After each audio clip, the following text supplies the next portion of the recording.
आप बोलेंगे? जवाब नहीं दे पाओगे, बैठो खामोश तुम। ये बहुत सारी बातें बोलने को थी, माननीय सदस्य लेकिन आपने असादुद्दीन ओवैसी जी। Thank you, madam. Madam, a direct connection can be drawn between the policies of the government and the continuing educational backwardness of Muslims. In both higher education and schooling, Muslims want to get formal education, but because of government apathy and negligence, Muslims drop out of the education system is sooner than children of any other community. The government UDIC data, madam, covers school education, says that Muslim student representation gradually declines from class 6 onwards and reaching its lowest in class 11 and 12. Enrollment percentage of Muslims dropped from 14.42% upper primary, class 6A, to 10.76% higher education, class 11 and 12. Only 76.37% of Muslim students continue after elementary education as compared to the national average of 81.26. Madam, 28 states have gross GR of 80% for primary education, but only 12 states achieve 80% secondary level. This shows a clear systemic bias against Muslims. Muslim children do not have means to cross beyond primary education, but the government has limited pre-matric and post-matric scholarship class and above. I want to know from the Modi government that does the Muslims of this country have a fundamental right to education under Article 21A or not? Or do you want to make the Muslims, 17 crore Muslim second-class citizens status permanent? Madam, there are 1.7 lakh fewer Muslims pursuing higher education. That was not the case till 2021. You unleashed your ideology on the biggest minority, and you see that 1.7 lakh fewer Muslims are pursuing higher education today. And I want to give them some bad news and good news for the nation. Those who say that we Muslims don't teach our girls and oppress our women are wrong. I'm quoting data. I can challenge anyone. Muslim girls are enrolled at school level higher than boys. The gender parity index for the rest of the population is 0.93, but for Muslims it is 0.99. The sad fact is that these girls and boys are not prevented from educating themselves because of some evil Muslim men, in inverted commas, but because of crushing poverty and absence of government support. This government education policy talks about universal access to education, ensuring universal literacy in India 2047.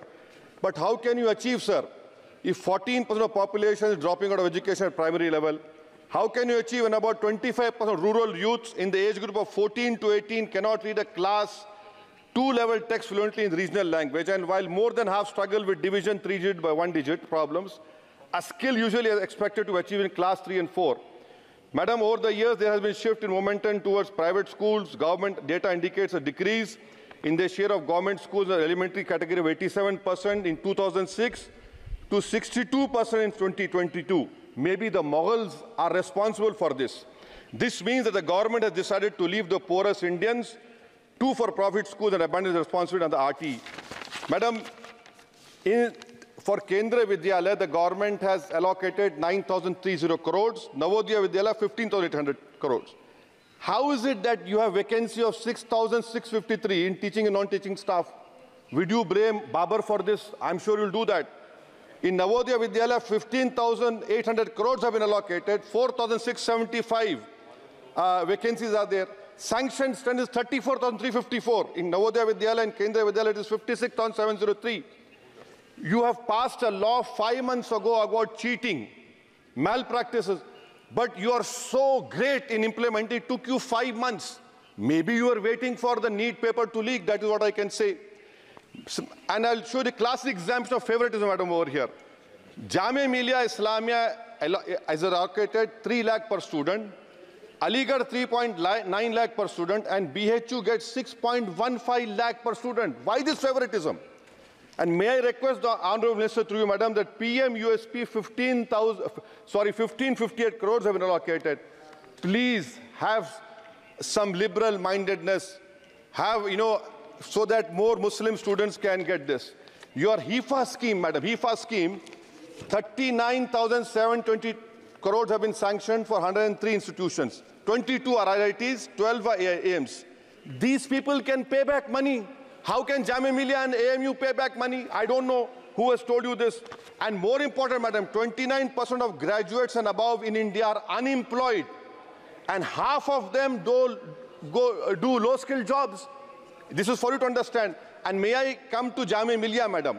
Jamia Millia, you have no permanent vice chancellor. Why is it that a registrar is not even qualified to hold that post? Why is it that a standing council is running the Jamia Millia? And please inquire that why 438 crores have been given HIFA, whether competent construction companies have been given or someone has been given on the basis of favoritism.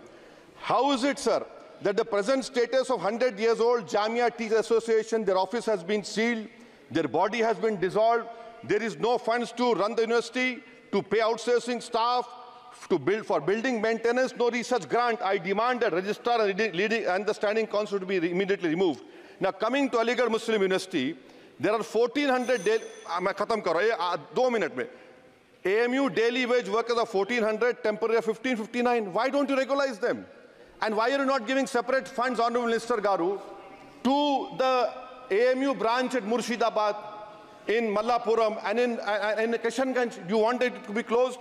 Madam, as of July 2023, the share of ST OBC in senior professors is even lower. I'm giving you figures, madam. In Central University, there are 66.29 general teaching staff. SC, ST OBC only 30%. NIT 67%. 33% ST OBC. In IIT, 84.5 general category. SC, ST OBC 14%. IIM 86.83%.